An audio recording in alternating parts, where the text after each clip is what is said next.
Hey guys! Welcome to Couple. Please like and subscribe if you like this video. PUBG Mobile has its fair share of bugs and issues, but the game was only available as a stable release. That changes today as developer Tencent Games released PUBG Mobile Beta. Because this is a beta, expect bugs and quirks to pop up more often than in the stable version.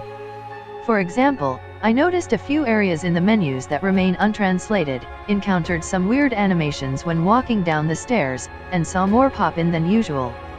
Also, the beta version lacks in-app purchases and an option to sign into your normal account. Everyone who downloads this version of the game plays as a guest, so your progress goes away once you exit the game. The good news is that players can try out version 0.7.0, which is not yet available as a stable release. Version 0.7.0 includes War, a faster-paced version of the existing arcade mode. War is currently unplayable, though the timer is set to expire in almost 9 hours, so the mode will likely go live at midnight ET.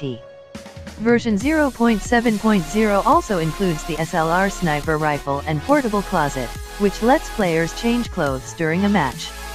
Just make sure you are in a safe corner of the map, since portable closet does not pause the match.